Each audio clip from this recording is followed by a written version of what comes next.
Solidários e solidárias, agroecológicos e agroecológicas, estamos aqui em mais uma viagem de vozes livres para um novo quadro. Esse novo quadro é o Indicação Livres, onde a gente vai estar discutindo coisas maneiras que a gente curte aqui, um movimento meio momento cabeção assim, sabe, cult de livros, de filmes, enfim, de coisas que a gente quer indicar para nossa galera, até porque já rolam umas pedidas, né, de fontes de tudo que a gente discute por aqui. E esse quadro é muito bacana e eu vou acabar abrindo ele com um livro que eu curto muito, que é o livro 6 Graus, do Mark Lineas. Um livro que tem como subtítulo O Aquecimento Global e o que você pode fazer para evitar uma catástrofe um tanto alarmante. Um livro que já tem um tempo, tá? É um livro que ele foi lançado por aqui em 2009, lá fora em 2007. Em alguns sentidos, para aqueles mais amantes da questão da emergência climática, um pouco datado, porque muitas evidências científicas já estão avançando em vários sentidos, mas isso não torna menos necessário. Por que 6 graus? Né? E eu acho que é muito bacana entender a estrutura desse livro. Né?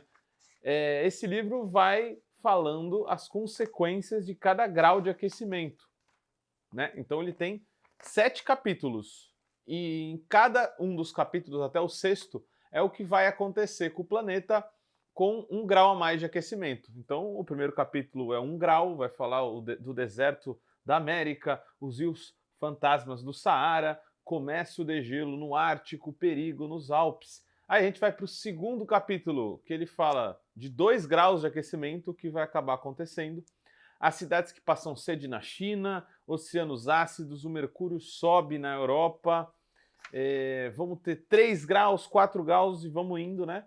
Cada momento, cada capítulo explicando 1 grau de aquecimento e os impactos que podem acontecer a partir disso, né?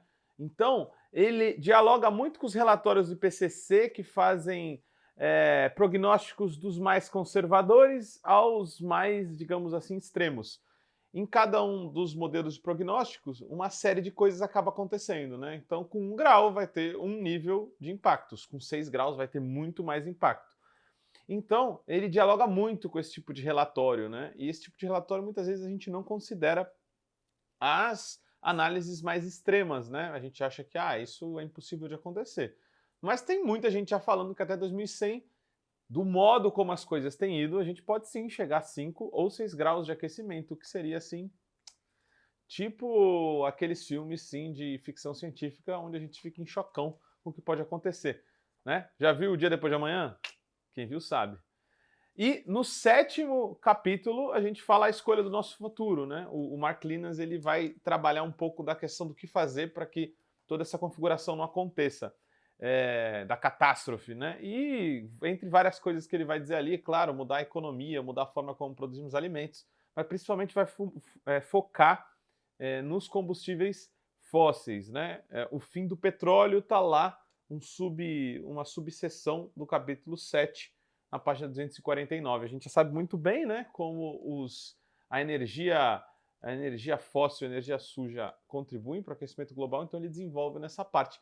Mas, galera, a proposta não é aqui destrinchar coisa por coisa do livro, não, e sim só trazer um pouco de interesse de vocês que nos assistem, né? Ali na parte de 1 grau, então, eu gosto de chamar a atenção porque ela fala sobre alguns eventos, né, que antigamente nos deixaram em choque, até hoje são lembrados pelo tamanho do seu impacto, que eles podem voltar a acontecer em uma escala muito maior. Então vocês vão estar vendo aí na tela, por exemplo, uma foto do chamado tempestade de areia, Dust Bowl na literatura aí, geralmente em inglês, Dust Bowl de 1930 lá nos Estados Unidos. Essa Dust Bowl varreu parte dos Estados Unidos e foi literalmente uma bola gigante, uma tempestade de areia que varreu o norte dos Estados Unidos e algumas outras regiões, produzindo uma destruição quase que total da agricultura nesses lugares. Teve que fazer as pessoas migrarem. Isso teve, claro, relatos de má recepção de outras regiões, de tanta gente de uma vez, pressão na economia local dessas outras regiões, pessoas que acabaram morrendo, agricultura inteira sendo destruída. Enfim, um tremendo caos e tudo isso na no contexto da crise de 29, que vocês sabem que já foi destruidora por si só. Então, as fotos que vocês veem do Dust Bowl, com mais de 1 grau de aquecimento, que é o que já está acontecendo agora, serão cada vez mais e mais comuns. Então, como diz o livro aqui, vou trazer uma partezinha que fala de como que o Dust Bowl pode voltar a ser recorrente, né? E ser algo que, assim como outros fenômenos, vão estar se repetindo frequentemente. O que vai acontecer, né, com essas tempestades de areia que vão ser recorrentes nos Estados Unidos, principalmente, né? A gente pode esperar por secas permanentes, devastando a agricultura e deslocando a população numa proporção muito maior que na calamidade dos anos 1930. Embora uma irrigação mais intensa pudesse, por um tempo, aliás, adiar o pior, muitos dos maiores aquíferos de água fóssil já são excessivamente explorados pela agricultura industrial e não sobreviverão por muito tempo. À medida que poderosas tempestades de poeira e areia transformarem os dias em noites, ao longo de milhares de quilômetros do que antes foram pradarias, rajadas de areia irão engolir fazendas, estradas e até mesmo cidades inteiras. Novas dunas se erguerão em locais onde antes o gado pastava e as plantações de milho se desenvolviam. E aí chama a atenção, né? Isso pode parecer um fenômeno local, mas os Estados Unidos são dos grandes agricultores de commodities e alimentos do mundo. Então, vejam só, para os agricultores quase não haverá escolha senão abandonar completamente a agricultura naqueles milhões de quilômetros quadrados que no passado constituíam terra agrícola da mais alta produtividade. Aqui, os fenômenos para a economia internacional, né? O preço internacional dos alimentos irá subir, sobretudo no caso de graves secas atingirem simultaneamente outras regiões. Embora se espere que mais ao sul dos Estados Unidos certas zonas se tornem mais úmidas à medida que se intensifiquem as monções norte-americanas, é provável que os habitantes locais não acolham bem o influxo de milhões de pessoas para sua região. Ou seja, só para a gente concluir e entender um pouco esse trecho aqui, vai rolar internamente um fenômeno que rola externamente para os Estados Unidos. Então, se hoje a gente viu, né? Aliás, quase ontem, a gente viu o Trump fechando as portas da imigração de pessoas que estão na América Central, assoladas pela fome, por fenômenos climáticos e econômicos e sociais, indo de Honduras, El Salvador, tentando entrar nos Estados Unidos, vai ocorrer um fenômeno interno disso, né? Então, regiões que não são tão impactadas pela emergência climática vão sofrer ondas de hordas de pessoas querendo migrar para ter condições de vida um pouco mais socialmente razoáveis, e isso vai gerar, claro, um conflito interno muito grande. Não só para os Estados Unidos, mas internacionalmente, como a gente viu. Então, galera, agora uma parte que talvez possa até estar um pouco equivocada no local onde traz, né, a tal catástrofe, né, aqui no livro, 3 graus, né? São nos 3 graus, no capítulo 3, que o Mark Linas fala, por exemplo, da morte do Amazonas, né, do Amazonas e da floresta amazônica como um todo. Já tem várias discussões que a gente pode estar mais perto disso já nesse 1 grau e meio, porque muito provavelmente a gente já não vai conseguir ficar dentro de 1 grau e meio de aquecimento. De qualquer forma, essa questão da morte da Amazônia e do Amazonas, ela tem que ser trazida porque o Mark Linas a descreve, né? Ela descreve aqui com uma forma muito trágica, né? Nessa questão da gente estar atingindo 3 graus, né? Mas vale ressaltar que isso pode vir antes e a gente já pode estar assistindo isso, né? E dentro dessa discussão sobre a morte do Amazonas, o Mark Linas, né, nessa tradução aqui, ele traz em vários momentos o termo ponto de desequilíbrio. O ponto de desequilíbrio é isso que a gente tem chamado na literatura sobre emergência climática e aquecimento global, de ponto de não retorno. Isso, na literatura em inglês, é traduzido a partir do termo tipping point, né? O que é o tipping point? É o ponto de não retorno onde um organismo, um ecossistema, até um corpo, por si só, ele já começa a morrer sozinho. Então, o que é o tipping point da Amazônia? É o ponto que, independente do que a gente fizer para deter o aquecimento global, se a gente parar de emitir carbono naquele momento, por si só, a Amazônia vai morrer sozinha, né? Então, muito já se discute. Alguns pesquisadores, principalmente a partir do INPE, né, já estão falando que as bordas da Amazônia já entraram no seu tipping point, no seu ponto de não retorno, e a Amazônia já está retraindo para passar de uma floresta, né, rainforest em inglês, uma floresta tropical que atrai muita chuva, para uma savana, né? Aquela paisagem que a gente vê lá no Rei Leão, que é muito maneira no Rei Leão, né? Mas não na Amazônia, porque aí o bagulho vai ficar muito louco para o mundo inteiro. Por que é importante falar do tipping point, do ponto de não retorno, aqui que o Mark Linas traz?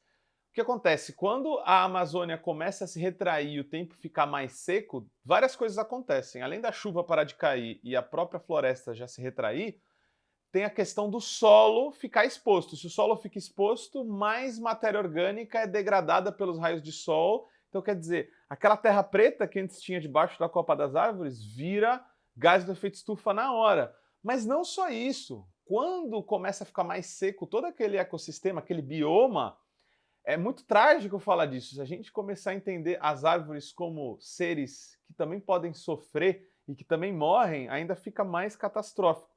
As próprias árvores entram num processo de embolia, porque a terra vai ficando cada vez mais seca e elas precisam sugar água de cada vez lugares mais fundos.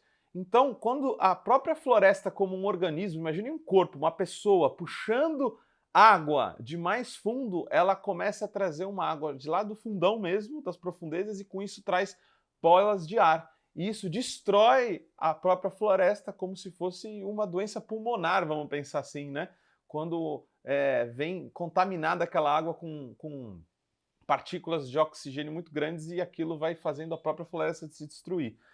E então é nesse momento que o tipping point acaba acontecendo, né? E aí, para a gente ter uma noção do que acontece, vou fazer aqui a leitura da página 122 para a gente terminando nossa discussão hoje, né?